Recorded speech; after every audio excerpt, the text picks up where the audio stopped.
Hi everyone, my name's Wendy and this is Show Me Mo Vegan, where I make easy, whole food vegan meals. Today, we're doing some kitchen basics and talking about how to chop an onion. I'm just a lowly home cook. I'm not a professionally trained chef, but I have been chopping onions for a long time. And I've tried many different common methods of chopping an onion, but when I discovered this one about 15 years ago, I never looked back. And ever since then, this is the only way I ever chop my onions. So keep watching to find out why some of the most common ways to chop an onion might be inferior. And of course, you'll learn the best way to chop an onion. So here we have our onion. This is the bottom of the onion, the root end, where you can see the roots coming out. So this is the top of our onion. Most often, you'll see people chop just the top of the onion off. And then you can discard the top. Next, people will chop it down the center.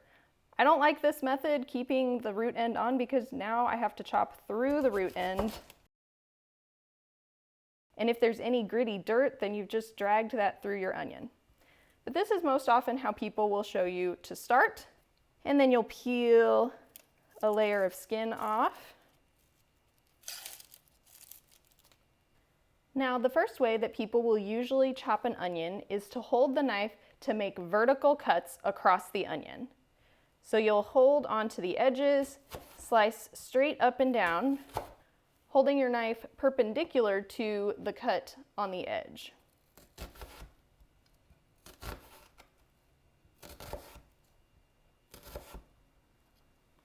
Next, you'll flip the onion and make vertical cuts going towards the root end.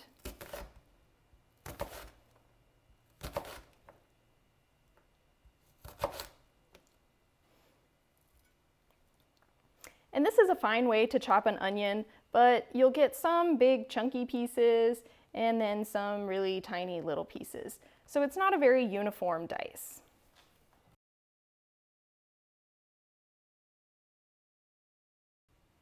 The second most common way to chop an onion tries to solve that problem. It starts the same way by making vertical cuts.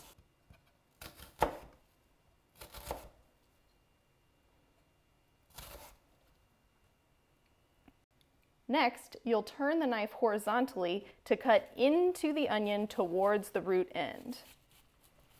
As you can see, the onion starts to fall apart. This is why you have to keep the root end attached to help hold everything together.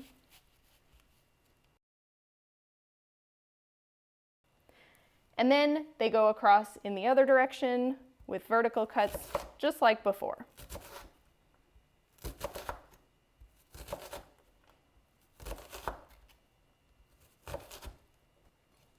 So that did do a better job of getting a nice, fine, and uniform dice, but we can still do better. With these two methods, we kept the root end attached. There are two main reasons for doing this. The first, as I mentioned, is to help hold the onion together while you're chopping. However, with the method I'm going to show you, the onion tends to stay together better anyway, so you don't need to worry about this. The second reason to keep the root end attached is that supposedly whatever it is in onions that makes us cry is apparently concentrated towards the root end of the onion. And so if you keep the root end intact, then it won't cause you to cry as much. I personally have never noticed any difference whether the root end is attached or not. Even if you don't cut the root end off, you're still cutting through the root end, so it doesn't seem to make much of a difference to me. In my experience, every onion is different, so whether you cut the root end off or not, it's the individual onion that really matters in terms of how much you're going to cry or not. Plus, my method is so fast and easy that you won't have time to cry. So, what is the best way to chop an onion? You'll start by chopping off both ends of the onion.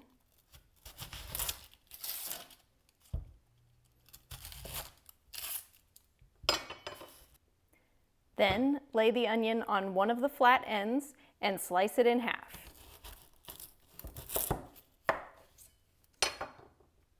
When you cut both ends of the onion off, it's much easier to peel the outer layer off.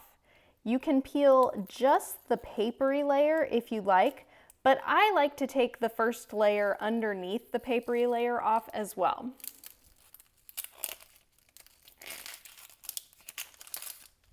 This first layer of onion tends to be a little tough to chew, which is why I choose to remove it. You don't have to waste it though. You can save your onion scraps along with other veggie scraps in a bag in the freezer, and once you have enough to fill a pot, add some water and simmer it until you have a nice homemade broth.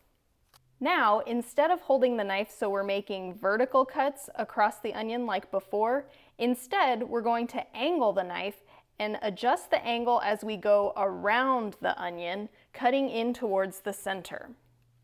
If you're right-handed like me, you'll hold the onion with your left hand as you chop with your right hand. And it would be just the opposite if you're left-handed. And you can see as I go across the onion, I'm just using my fingers to hold the slices down as I move the blade. Now we'll turn the onion once again. Just like before, now we will do vertical cuts across the other direction. Remember to keep your fingers curled so that your knuckles hit the back of the knife. This protects the tips of your fingers from getting nicked. As you can see, the onion stays together much better using this method. And there you have it, perfectly diced onion. Now let's see that again, and with some different onions. It doesn't matter what shape or size of onion you're using, this method works with all of them.